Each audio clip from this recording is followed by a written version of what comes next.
Hi, good day everyone. Richard Arthur here, member of Cordova Bay 55 Plus Association, frequent traveler, keen outdoorsman, etc., here to present about the West Coast Trail. I'm a long-time camper. A few years ago, I used to be in Scouts when I was a kid.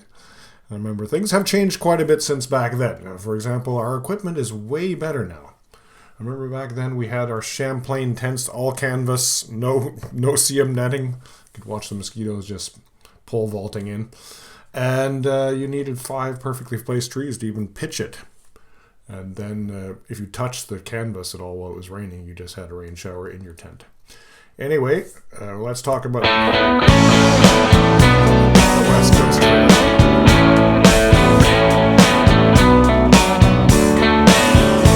Ever since the world began, we kind of sail the foreign lands.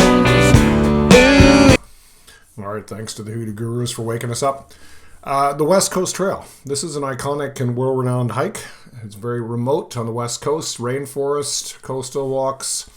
I'm going to cover the background logistics of the trail. Then I'll walk through what it was like. We hiked it last summer in June, end of June, and I'm going to use my videos and photos from the trip. Many hiking sources, guides, blogs, etc. call this either the best hike in the world or one of the top 10. So it is quite popular a trail now, and many of you have probably hiked this trail, and you'll probably be interested to see what's new and different. I took my iPhone, I took my Sony 6700 for the photo geeks, using my Tamron 18-300 lens, which did a pretty good job at capturing photos like the one I'm using in the background here. So that's what I'll use to tell the story. Quick background. Our kids actually are keen hikers as well, thanks to being Scouts as they were growing up, and they were doing the Duke of Edinburgh Award, which is an award that encourages youth to develop in sports, culture, outdoors, and has a silver, bronze, and gold levels. And a pretty classic gold level adventure for the Duke of Edinburgh is the West Coast Trail. So we worked up to that. We did a lot of day hikes, overnight hikes. We went to the preparation sessions, went to a great presentation at Robinson's, and finally in 2019 we spent a 5-day trip on the West Coast Trail for the gold award for our kids. We couldn't get the whole trail. It was already booked out. It's very hard to book up, as I'll recount later. And so we started in what we understood was the halfway and went south from there. But just that section was amazing. It was an amazing challenge. New and spectacular scenery every day. I vowed to come back. I thought it was amazing. It wasn't all perfect, obviously. That trip, my stove was a mess. So I was trying to use white gas to keep the weight down. It was really annoying. Our packs weren't great. We had some, cheap mail order packs, Amazon delivered, and that made it uncomfortable to walk. And then we also realized that the south half and the second half isn't really a half. It's more like 2/3 in terms of effort. It's really the harder part of the trip. One of our party at that time tried to hike it with one hiking pole only, as you can see in the picture here, one of my favorites from our trip. Having a pair of poles is pretty important. The one pole strategy did not work, and as we were hopping through the ponds and mud flats and so on, he put his knee out, and so that slowed him way down, and then their tent leaked and all their gear got soaking wet, and that slowed them down. Anyway, we helped them carry gear, and that helped them a bit, but it still was extremely painful. It took them about another day to finish the trail than they expected. So, it was a learning experience in many ways, but vowed to come back, and so finally did in 2024. So the West Coast Trail, introduction to the trail. I'll cover some more specifics in detail. As you can see on the map there, it is on the west coast of Vancouver Island, but kind of the southwest.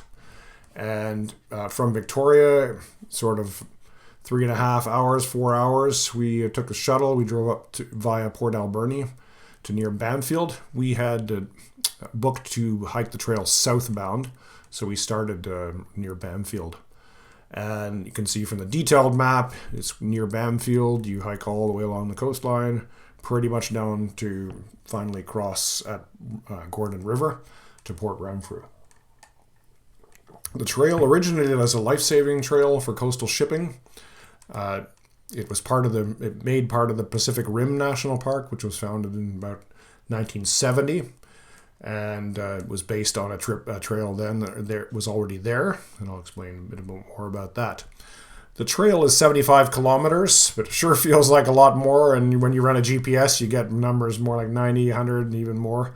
So I think the 75 is an optimistic view of it, but that's the official number, and that's where the number that's used to count where the campgrounds and other points of interest along the trail are. And it's only run, you can only access it from May to September, end of September. It is pretty severe out there in the wintertime. Gale force winds and massive rain dumps hit that coastline. So, and that can occur in those periods as well, but it's much more likely in the winter, so it just isn't open for hiking. It's got a lot of interesting components to it. You're traversing multiple different First Nations lands here, across many beaches, tidal flats, headlands, boulders, rock faces, rivers, creeks, forests, swamps, ponds, and most people who hike it at least agree it is a tough hike. You can, and as we did the previous time, you can access the trail also in the middle at Nittinat Lake that's shown there in the middle of the map. And you do that by taking a water taxi from Malachan at the top end of Nittinat Lake. So that's what we did in 2019 when we hiked it. A little bit of background of the West Coast Trail. It was originally called the Dominion Life-Saving Trail. And this this was created due to the incredible number of shipwrecks happening on our coastline there. And you can see from this map labeled the Graveyard of the Pacific that there's more than 500 shipwrecks around Vancouver Island. And a large part of them are all in this section, as you can see. And the reason for that is because the weather is so severe there. And the currents in particular push very hard, typically pushing ships to the north. And so what you can see is they tend to miss that Juan de Fuca, Strait of Juan de Fuca entry point to get into the calmer waters to Victoria, Seattle, Vancouver. And instead they get blown onto the rocks there at Bamfield or all around there. And it was very severe to the point where in 1906, a ship carrying a couple of hundred people did exactly that. They got blown north of the Juan de Fuca Strait, and they were up somewhere just south of Bamfield there, Pachina Point, that kind of area, and they didn't realize it until it was too late, and they were right at shore, hitting the rocks that lie off the shore, off some big bluffs there. And it was a horrendous sinking. The ship stayed afloat for 2 days, breaking apart, and they couldn't launch any of the life-saving equipment because it was so rough. People were just getting tossed in the water. Finally, some people who were in the water managed to make it to the shore and somehow got out, but they were faced with an incredible challenge to get out of there, and they finally did climb out, and there was only about 5 people that followed a telegraph cable, and finally did get to a telegraph station that was there, and the telegraph cable had been there since the 1890s, I guess, 1880s, 1890s, but there was no trail, so it was very arduous. By the time they got there, it was really too late to come back and do anything, and the ship stayed there, but they did signal there was a problem, so a couple of ships came to help the poor Valencia, but they couldn't do anything due to the rough weather. They couldn't get anywhere near it, and they just had to watch as it just gradually broke up. So very tragic and terrible story. And it did galvanize action to really make this a proper trail, the Dominion Life-Saving Trail. So the trail was cleared, additional lighthouses were added, telegraph line, better telegraph line, telegraph houses, so that if you were wrecked there, you could get quickly somewhere to signal a problem. And as well, the Bamfield and Cluse life-saving stations were established. Cluse is quite near to where the Valencia finally crashed. Actually, no, Cluse is a bit south of there. It would have been more close to Bamfield, really.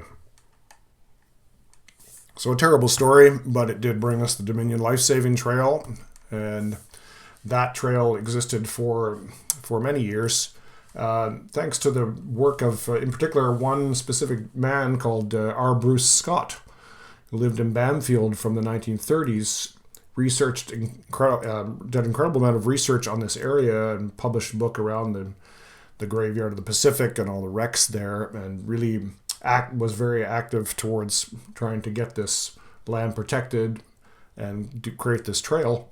And I think he is credited in a lot of ways for the trail being created and the park being formed in 1970. And so we can thank him for that. And the Pacific Rim National Park is truly a treasure. It has this trail 75 kilometers down, but it also has, north of there, you have the Broken Group Islands, you have the Long Beach near Tofino and Ucluelet, which is a very spectacular beach, all part of that trail. So it does traverse 3 First Nations lands, and that was some problem for those First Nations early on. Hikers didn't pay attention and stole things and desecrated lands and so on, so it was not a very comfortable environment. But later on in the 90s, that was rectified, and a West Coast Trail group called QS was formed by these 3 different First Nations group. That means real people in the Dititat language. And it was modeled after the Haida Gwaii Watchman program. And they are extremely helpful, and they are funded to maintain sections of the trail. And there's 3 of them, so they can divide up the trail into different sections, manage that, and they're an important resource for hikers that are on the trail as well. So, hiking the West Coast Trail. How does that all work? Well, it's only 7,500 hikers every year. About 70 start every day, and that's the total that's allowed. So it's very strictly controlled. Wasn't always that way, but they realized there's just too many people on the trail, so they had to introduce this. And in fact, getting a booking is incredibly challenging. In fact, it requires a celestial alignment. Be prepared to spend some money too. I reckon with the transfers and everything, probably something like eight or 900 for the 2 of us, with everything included, which, it's not that bad when you consider it's a 7-day trip on the trail. But we had a heck of a time getting this booking. I remember sitting down on January 22nd, 2024, 7:45 a.m., ready for the 8 o'clock start. Across Victoria, my scouting buddy, a scoutmaster with me, and Brian, he was also dialed in. He was on the phone with the reservations line. We were ready to get our slot because it opened at 8. We had met already a couple times to plan what dates we could hike so we'd be ready. So at precisely 8 a.m., I was on. Said I was 4,000 in line. I was like, okay, that's not great. But very quickly, after 5-10 minutes, it dropped to 2,000. Okay. And then suddenly I was through. So I quickly grabbed the dates. We had agreed in August. Excellent. And it said, now log in. Logged in. Dates were gone. Okay. Started looking again. Then Brian said, I'm on the phone. The lady says we've got dates. We've got our July dates. Book it. Nope, false alarm. The ladies lost those dates now. So that's what it was like. And by some miracle, once I was logged in, I managed to get some dates in June that we'd agreed. And so I grabbed it and we booked it. We had the full hike. I don't know how people get it for large groups, but anyway, the 2 of us were booked for the 7 days in June. So that worked really well. But then the very next day, he called me and said, I can't do the trail. So I had to start looking for a hiking partner. Anyway, it's a 6 or 10 day hike. There's more than 100 ladders on there, plenty of ropes, plenty of bridges, ponds, swamps, creeks, sand beaches, which you think, okay, that sounds great. But actually, when you got a 40-pound back on your back and you're in soft sand, it actually is worse than walking in the mud. So it's slow and hard work. So it's a challenge. And 1 in 75 people are evacuated from this hiking trail. So there's a lot of accidents and people, generally minor things, but it can be more serious. But, breaking an ankle or twisting something or just getting hypothermia can also be quite common. So it's a challenging trail and it's hard to get on, but I'm still glad we did it, and I'll tell you more about that. First, let's meet our hiking partners here, Richard and Robin. So here we are on the West Coast Trail in 2024 on the right-hand side. Richard on the left, Robin on the right. And then here we are the other way around. A few years earlier, in 1990, starting an epic trip that we did at that time. In 1990, we rode our bikes from San Francisco to Los Angeles on the Pacific Coast Highway. It was about 750 kilometers. And we were not that well prepared. We had crappy bikes, crappy gear. Had a lot of adventures, police visiting the hotel, living stoners at the state parks, drag racers in Lompoc, stunning coastal vistas. But, there was a lot of fun there, and we wanted to do something epic again because we made that trip finally. And this time we agreed to be better prepared and to have better gear. So Robin agreed to do the trip with me. He had retired fairly just before this, so I thought of him as somebody who might like to do the trail with me. So we ended up Robin backfilled for Brian, and we were ready to go.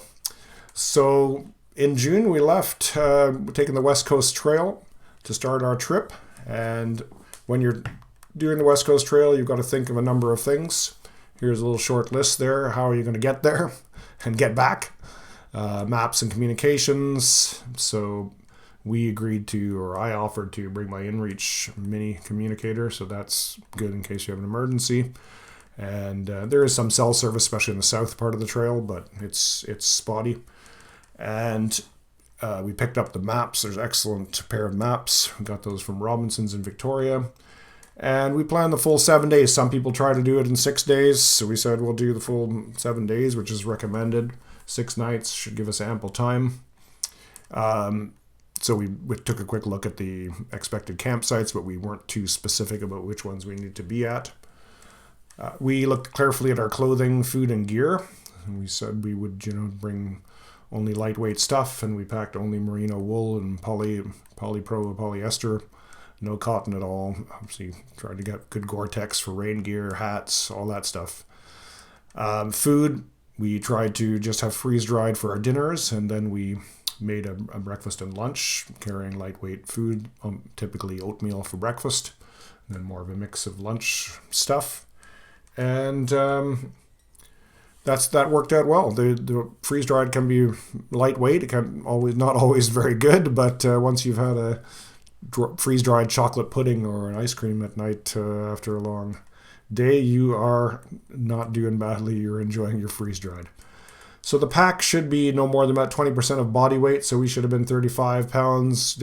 I should have been at least. I didn't quite manage that, but not too far off. Maybe about 40 pounds, I think. There's our group that was on the West Coast Trail Express with us in the picture there. There's a couple of German folks.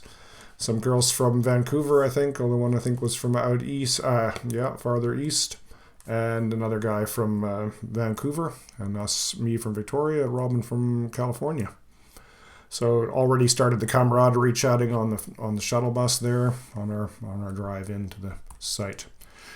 Pretty soon we arrived at our start point, which we had booked well in advance to be at the Pachina Bay campground. That's another tip there. If you want to camp there, you got to book really in advance so you can get on their Facebook and make sure you're ready when it opens.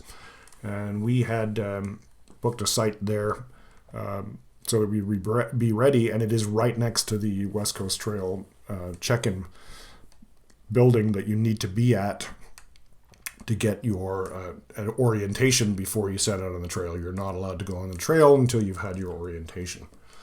So this was an extremely convenient campsite. And it's a beautiful campsite too. It had that beach there, which I took that shot on the left. And so that was excellent. So we camped there, had a nice night, pretty relaxing. Got going in the morning and went over to the park reception center. And this is an example of what they post there. Had our orientation, so we had a close look at that panel there, but I must admit we didn't take into account all the stuff shown on there, as we maybe regretted it a bit later. I noticed it said allow 4 to 5 hours on beach route alone for camper to Thrasher.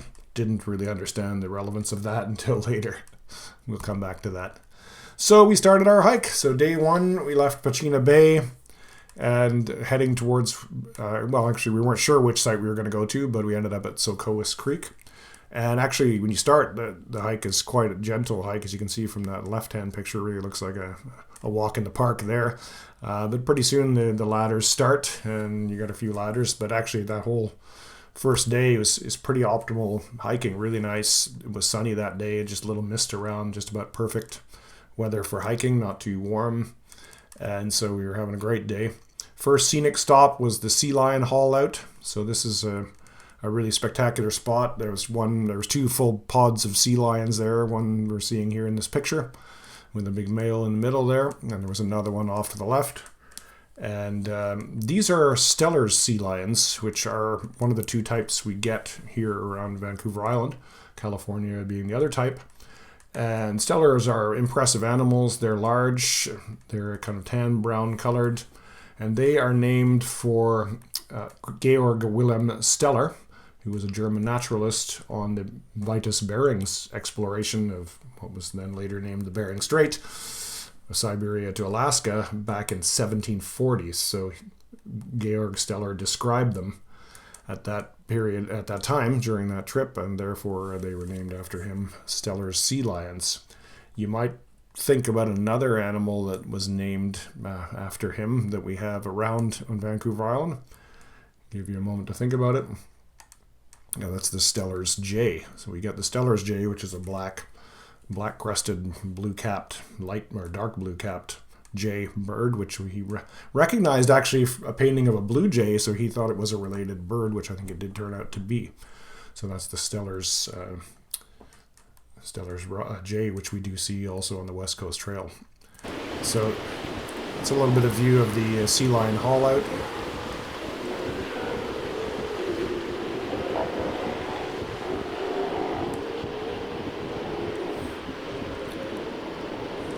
Hear the sea lions getting frisky down there, and there's a zoom in on the male there in his harem.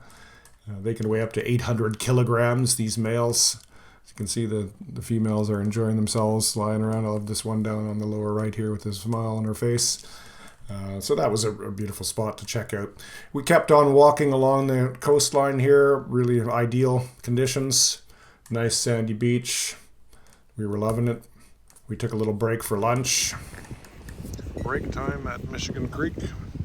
We're enjoying the humpback whale show. At least 4 of them out there. Regular fluke showing. Back rolls.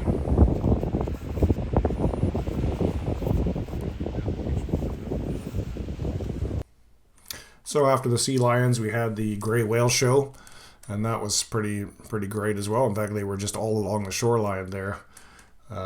There's about 20,000 gray whales that migrate past our shores here, especially earlier on in the spring. So these might have been some of the 200 that stay around our Vancouver Island for the whole season feeding here. And so I didn't manage to get any amazing photos, but I did get a couple here showing they were definitely gray whales, and a really beautiful sight to see. So we kept heading along. That's where we saw the whales. That's Robin preparing to see how much ladder. Preparing to see how much ladder there actually is. Oh and the answer is quite a bit. I wonder if I should strap my pole. So that was our first long ladder of the trip, and then here he is coming in at the top.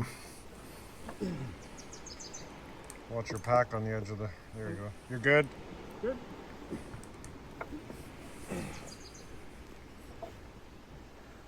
Almost there.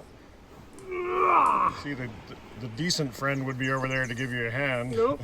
The indecent friend is filming your struggle. It's all good. That's all good. So we continued on, and we actually ended up doing about 16 kilometers that day, which was the most we did any day. And it wasn't just first day because we were so energetic on the first day. It was just the hiking was really dramatically easier that first day than it really was for the rest of the trip. And we made it to Socoas, and here we are at Socoas campground. This video is actually taken the next morning, but it shows you the campground here. Second morning. I hope that wasn't wishful thinking.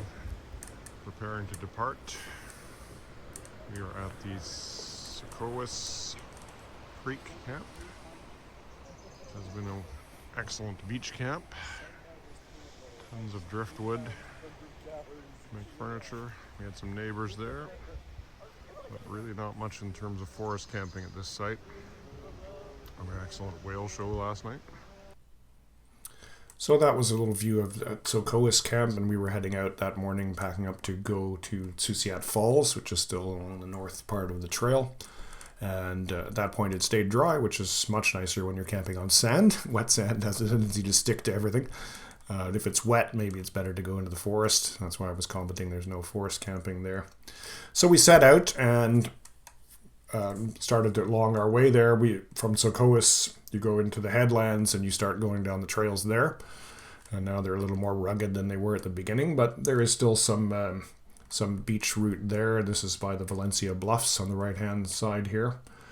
This is named after the SS Valencia, which went down north of there. And so it was back around the beach. In fact, you can often find and see shipwreck materials half buried along the beach, which really serve as a poignant reminder of all those ships that have crashed here and many lives lost. Although not all of them, some shipwrecks people managed to survive, and others hands were lost, and others are entirely lost. So it's a tragic thing, really, all the shipwrecks there. And moving along, we got to Susiat Camp for the second night on the trail. And we were nice and early there, because we didn't actually have a really long day that day. I think it was only about 7 or 8 kilometers and relatively easy still in this north part of the trail. So we were able to get an excellent site, which I'll show in a minute. In fact, you can see it there. As you can see, there's a little cave area on the left-hand picture there. And we were actually able to sort of tuck into that cave and therefore get shelter from the rain, which nobody else had on that entire camp area. And I'll show you a picture of the falls. This is just sort of south of the falls a little bit. So you could hear them. You couldn't really see them from the campsite, but you could just walk down to the beach and have a view. And on the right is a nice cabin with a view, right? No, that's actually a outhouse, and that's how they build the outhouses on the West Coast Trail nowadays. They put them up on a pedestal kind of thing that's taller than I am. It's probably about 10 feet up. And you go up a ladder to get in and out of them, and that way they keep all the stuff that people dump in there inside the thing above ground, and you put cedar scraps, cedar and wood chips in there to help with the decomposition and keep the smell down. It works quite well. So that's a little toilet with a view there. And then here's a view of the spectacular the falls that are there just along from the campsite. Really beautiful spot, and you can hear the falls crashing as you sleep. It makes it a nice spot to stay. And here's a little view of our campsite as we were preparing to leave on day 3. All right, we're preparing to move out day 3. Trying to needle robin along a little bit.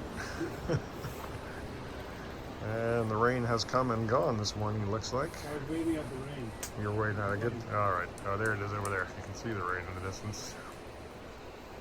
We really lucked out with this site. We sat under the cave for the whole time. Stop making excuses. All right, what's hanging that needs to be taken? So that was us preparing to depart on day 3, which turned out to be a fairly epic day. As we moved out from there, it was gently raining, but not too bad. And we started out in this light rain. We pretty quickly reached this sea arch at Susiat Point, which is a beautiful landmark. And at that point, we still didn't really know what we had ahead of us, so we kept on going. And again, the north part of the trail, fairly easy going. Still some ups and downs and some scrambling and some soft beach to walk on. Pretty soon we were at Nitinat Narrows, which is where you traverse into the south part of the West Coast Trail, and you take a small ferry there, a short ferry just across the Narrows, and when you do that, you then arrive at what's called the Crab Shack. You're in the Ditidat, typo there, it should be Ditidat First Nation, and that's an amazing spot to stop. Most hikers stop here. Got to be prepared with some cash, but they have these crabs that you can see on the right are coming in fresh from the Narrows, and you can have crab and baked potato and veg, and you can have halibut and crab as well. I think Robin went for that one, and it was really a great place there. It's got a tremendous history here. Carl Edgar has been running the Crab Shack for 45 years. And in fact, he's been involved in working in the trail. He started the first Nitinat Narrows ferries, basically, back in the 70s. So he's been involved with the trail for many, many years. Now his family's involved. I think there's his son on his right here, helping with the crabs bringing them in. So it was really a great place to stop. They also have cabin rentals there, which some of the hikers do take advantage of, or you can come in from the lake side, from the lake access ferry, and camp there and take a cabin there. There used to be the That Nation glamour camping sites, but we walked past that, didn't seem to be running anymore. So this is the only option for not bringing your own tent, basically. And it's only that one night. But still, if you're soaking wet after 4 or 5 days hiking already, as people coming from the south were, they were really appreciating having those cabins. So it was a great place to have a stop and a break, and some nice food. You can see there's the red is the shuttle, the red boat there is the shuttle that comes in from the other end of the lake, bring hikers in and campers, cabin users in and out. And we enjoyed swapping stories with the other hikers, really good camaraderie on this trail. Everyone's chatting and sharing stories, and we got some good travel information about the trail, and learned some things. Like we learned that people had been surged out at Thrasher Cove campsite, which is farther ahead for us at that point.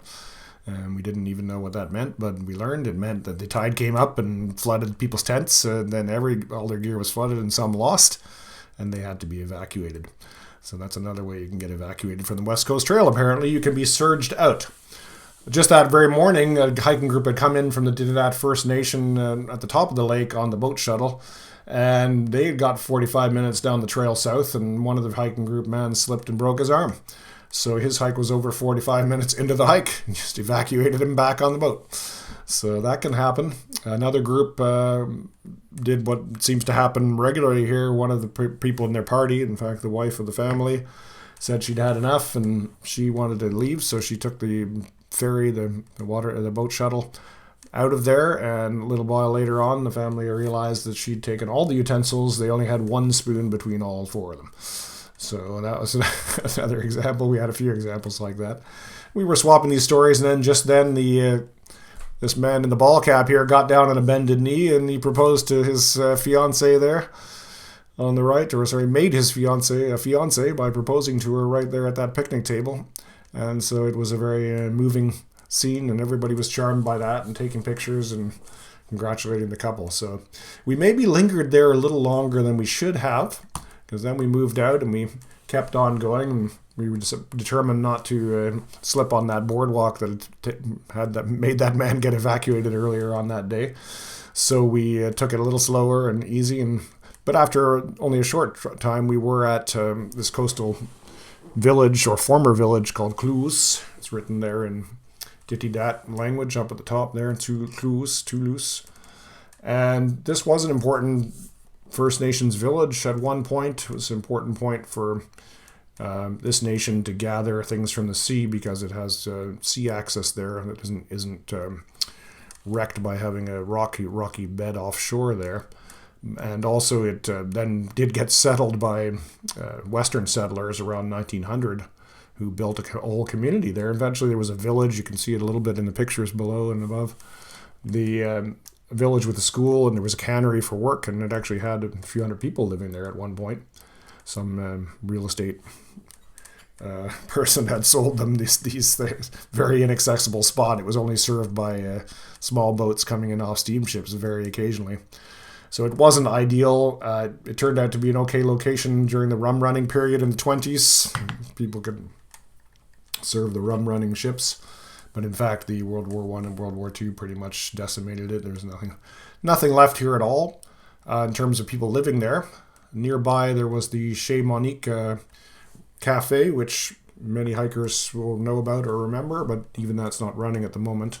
There was some rumor that one of the relatives of Monique was going to run it, but nothing was there when we went by. So not much in terms of people living there anymore, none at all in fact, but some interesting history.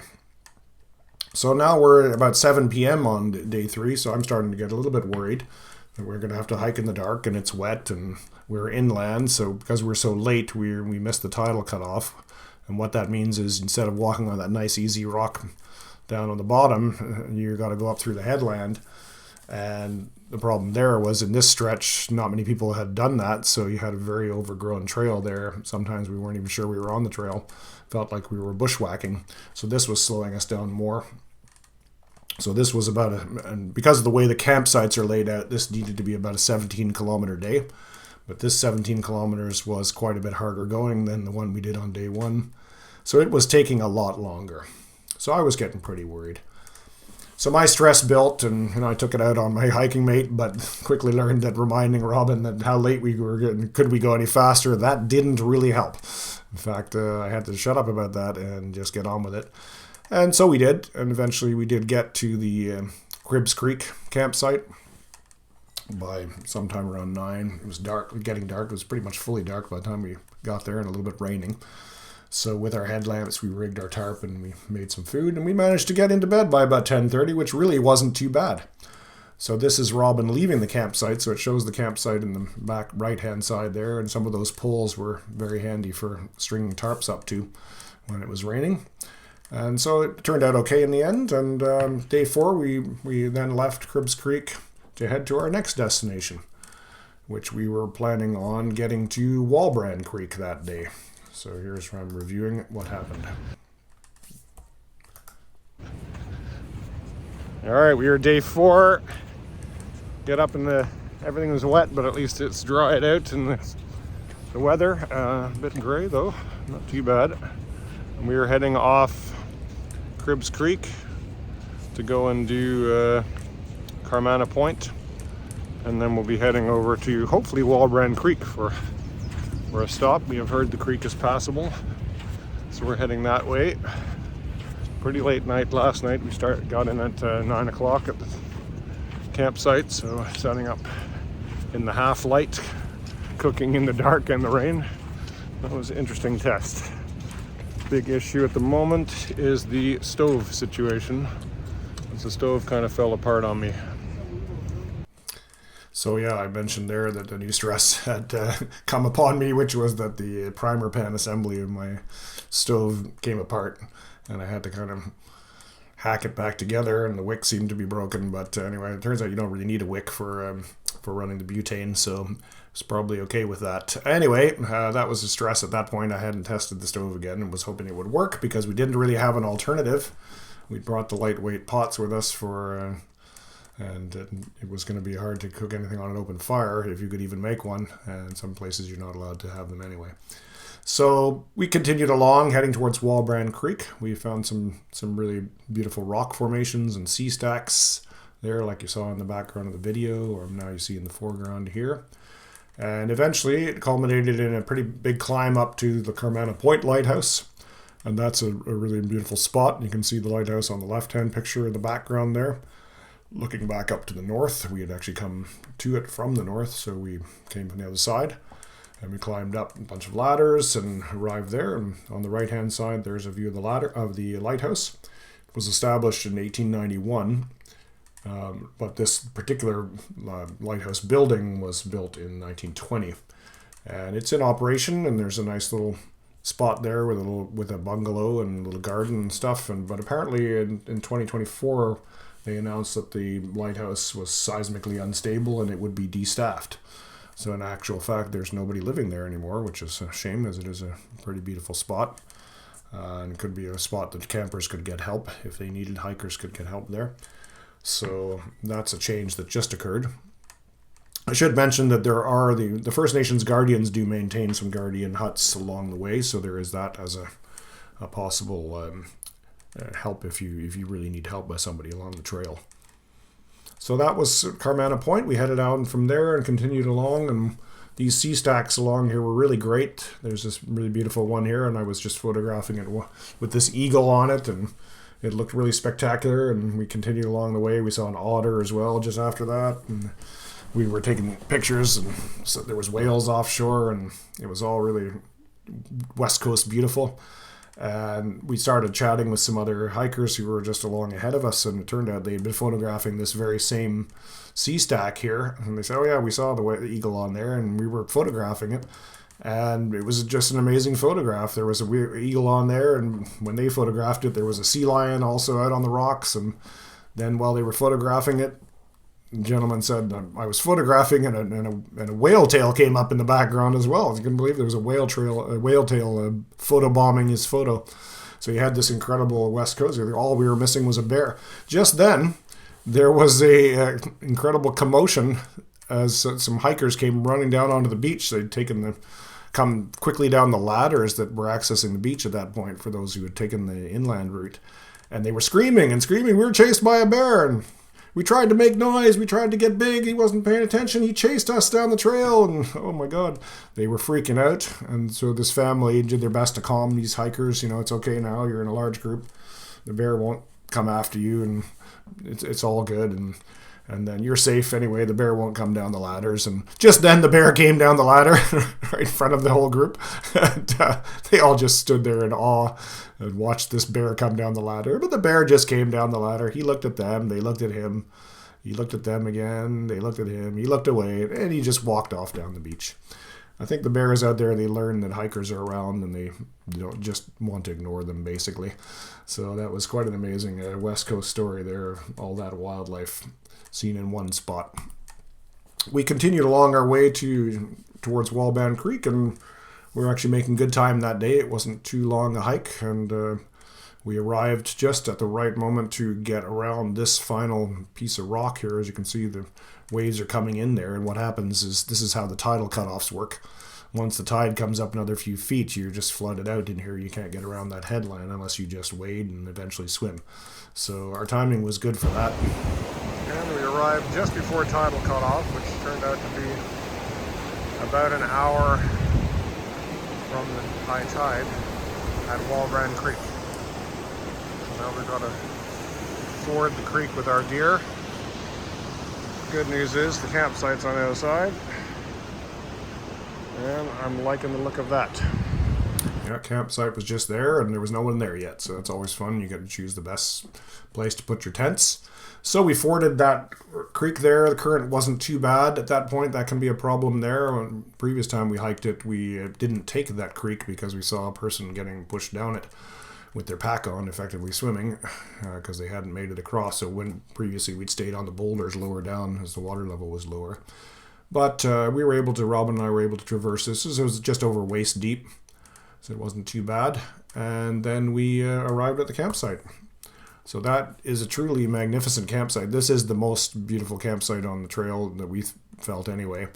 It has this lagoon here on the right, and obviously the crashing waves and the creek flowing through, and has this amazing cliff face with these sea caves at the bottom of it, multiple sea caves. In fact, some people try to camp in those sea caves sometimes, which can be nice, but on the other hand, if the water rises quickly in that river, you might be flooded out. So we didn't opt for that. We instead stayed up on the rocks here and had a very nice campsite. All right, day 5. We're heading out from Wallbrand Creek, which has been an excellent campsite. We had some amazing camp furniture. Robin was sheltering under the lean-to that was made here. We watched some whales. We had some good neighbors. And we had a great campsite here. So we're heading to Camper Bay today. Camper Bay is about a 9K hike, I think, Rob. And all in the woods. So we'll see how we cope with that. We got our gaiters on today. Oh, let's flip it around and see Rob's gaiters. How are your gaiters? Ready to try those out? All right, let's go. So 9K, all on the headlands though, so should have been easy, right? We just done 17Ks the day before. So we set off, and we very quickly saw some interesting scenery, so we stopped and take some pictures and make some video. Ahoy. Up on the bridge, taking a look at the falls. That could be a lovely little swimming hole down there. There's a big hole at the bottom of the falls. I think we could swim into it. Other than that, very shallow. Oh, nice. And there's some beautiful little features up in the rock face there. So that was Sandstone Creek, so a really nice stopping point. We continued along the way there, and really day 5 presented all sorts of obstacles, ponds and roots and tree falls and boardwalks like on the right side there, but often you get to a point and their boardwalk is just missing or broken up, and you've got to go through the just through the water there or through the mud. You can see on the right side of the boardwalk there on the right picture, there's a trail kilometer marker. So we learned to love those. Every time you can see one, you felt really good. You got another kilometer under the belt. Sometimes they lay down, such as the middle picture, rounds of wood that you can walk over. Can be a little slippery though. And then you still have to climb over the roots. Or on the left there, you've got another option, which is a log that's been flattened on the top that you can just use as a bridge. So those are some options on how to get around obstacles on this section of the trail. So we continued on and we arrived at Coolite Creek. We were going to skip that campsite and go straight to Camper Bay. Here comes Robin up ladder number 6, which means there's still ladder 7 and 8. And is there even 9? We don't know yet. We'll find out. So we did find out there was a ladder 9. So there's 18 ladders, 9 down, 9 back up. So that is the most epic ladder of the day, and Robin was having a lot of fun with those. Didn't appreciate being photographed when he was getting tired there. But no, we got through those pretty well actually, but we continued on, and then it was again starting to get late and dark, and we were getting a bit worried. So well, we just did the best we could, really, and eventually we did make it, and it was still light. So I think I shot this video. So here we are in Camper Bay. We made it after a pretty long and arduous day from Walbrand Creek. 9 kilometers, but they were slow going entirely through the forest. Tons of roots, tons of ladders, tons of tricky areas and mud.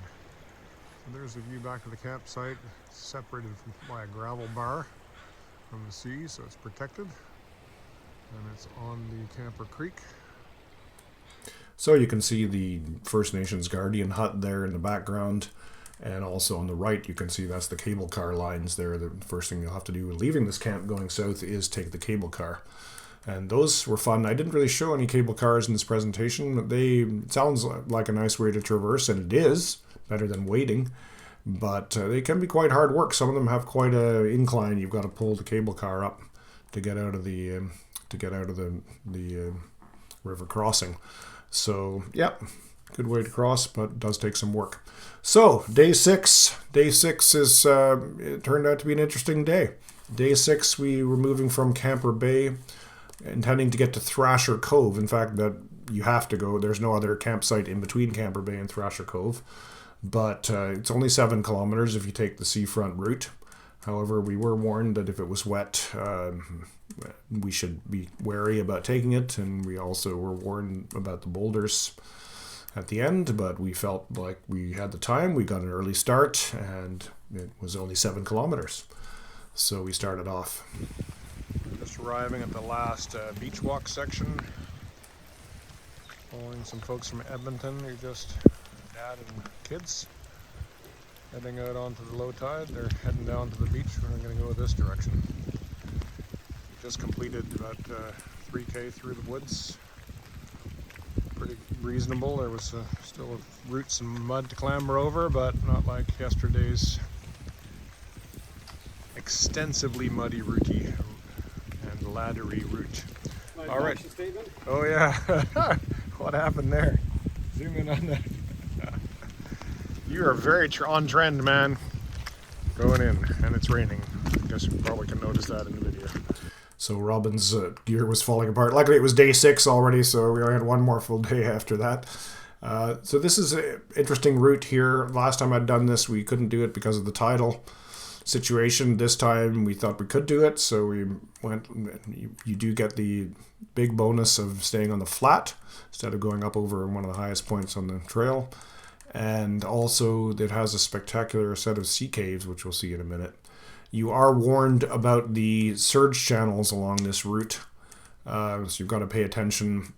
They present a bit of a challenge. You do have to sort of jump across them, but they tend to be not that wide gaps, so not too bad jumping across them. But that was something to take note of in this stretch, and so we continued on along there and did our surge channels, and we made it to Owen Point. It was about only noon at that point, so we felt pretty good about that. And had just seen a bunch of hikers coming the other direction, and they were just commenting about how the boulders had been very difficult, and one hiker said she had fallen 10 times. So we should be taking note of that. But anyway, we stopped at Owen Point and had a look there. Making our way into the sea caves at Owen Point. Just missed a big group coming through from Thrasher. Just our fellow southbound hikers are in the caves at the moment. Spectacular scenery here. Sea stack, and then you're looking all the way down the bay of San Juan towards Port Renfrew. Botanical Beach at the end of that. Really pretty. So this is the headland that faces the open sea at the entrance to the Juan de Fuca Strait, and also San Juan Bay, as I mentioned there. And so it gets tremendous surf pounding, and I guess that's what's created these caves there, and they are really, truly amazing caves. So we were able to walk through them and had our lunch in there, sheltered from the rain, and a lot of interesting sea life to have a look at there and just browse around. So we were enjoying that a lot. And then around 1:15, thinking we had tons of time before the tidal cutoff around 3:30 to do the boulder stretch. It was only going to be another couple kilometers. I think it was 3 or so. All was good. Well, as it turned out, all was not that good. The boulders were pretty tough. So this gives you an idea here. I mean, the problem is that because it's wet, everything is slippery. And then it's either slippery or very sharp. So as you can, Robin's wearing his gloves there on the right-hand side. Did bring some glove to wear to in case we had to put our hands down while scrambling these boulders, which you frequently did. And what happened, we scrambled, climbed, pulled, scraped. But what I noticed was rapidly we were becoming more and more hemmed in by the tide. You can see down below on the left photo there, the tide is coming up through those boulders, and so that meant that less and less routes were available. We got pushed into the shoreline where the boulders are higher and go up effectively to a cliff face, and so you've got a way more scrambling to do than if you'd been on the lower part. So quite clue in at that point, but only after about another hour started to clue in that it was taking us a lot longer than was helpful, in the sense that we were going to be completely cut off. I think by 3:30 then you'd be wading in the water or trying to figure out how to camp on that extremely rugged shoreline. So that was a bit stressful. Robin, I realized he was not having a good time with his balance on that slippery terrain, so I decided to help him. So I ran forward sort of about 900 meters, and I left my pack, and then I ran back, grabbed his, and brought it for him. I figured if I get the weight off him, he could move, which did work.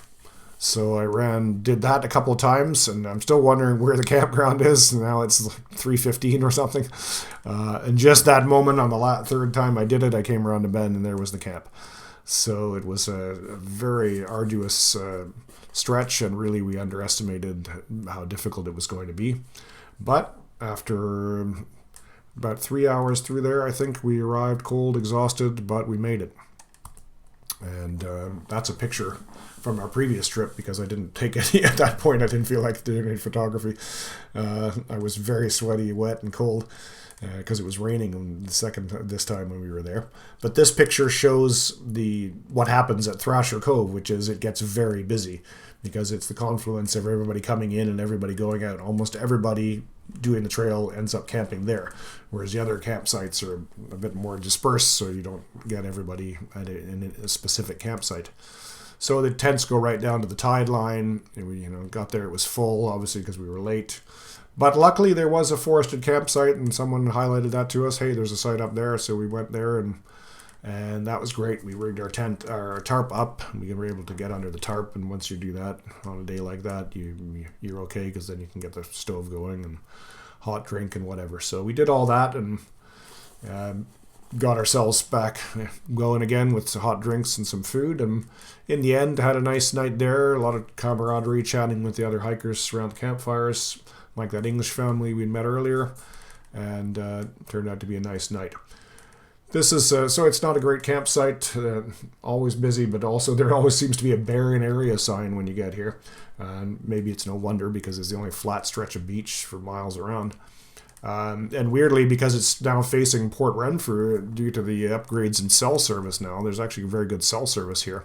We'd heard that when the Stanley Cup had been on only a little bit earlier, a few days earlier, people were live streaming the game at their tents during the night, so people can get good access there, which is good for syncing up with people who are going to pick you up because you can let them know that you're at the last site and everything's good. So that's our last day. Basically, the next morning we set off for our last day. Day 7 was going to be a short hike to Gordon River Ferry exit point. Needed to be there by 3:30, so no problem. It's only 7 kilometers, right? Should be easy. Well, let me just say, like everything on this trail, it wasn't easy. So 7 kilometers, but you start off by climbing a huge pile of ladders to get out of Thrasher Cove, and you climb up to what turns out to be the highest point of the entire trail, so it's a lot of climbing up the hills here. And then the trail is no easier here than elsewhere. There's routes to clamber over, rock faces to scale around, ups and downs to climb up and climb down. Some interesting landmarks. There's a lot of logging here, so you get a lot of these logging apparatus like this old logging donkey engine here. But as you approach the Port Renfrew, Gordon River area, you get some really beautiful old growth as well in there. So that can make it a pretty neat spot. So we were making our way along, and I think we were doing okay. And it was interesting. We actually passed some other groups coming up. People had just started their hiking trip to go north, and I was really surprised by some of the groups. They didn't look very well prepared, with just wearing running shoes or other odd footwear. And one group had a young boy, probably less than 10, with them, which is not recommended. They say 12 is the normal recommended. And they were already losing gear. We found something they just left behind right a moment after they went past. And another group was a couple of ladies with a man in his 20s, and this man was this was only for him 3 or 4K into the hike, and this man looked like he was done. He was sweating, he was stressed, he couldn't do the stuff they were doing. You're thinking, oh my god, how's this guy gonna do 73 kilometers more of this? So anyway, we watched that guy disappear going north. And around 2:24, we were still on the trail, so I started to get a little bit worried again. But anyway, we made it, and literally made it because it was 3:24, I think, when we finally got to this shoreline and raised the buoy to signal the ferry, which would only run until 3:30. If you get there after 3:30, you camp on the beach there.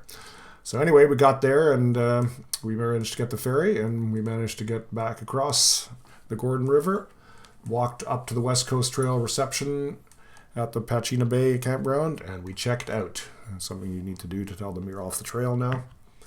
And luckily our ride was waiting for us, so it was all good.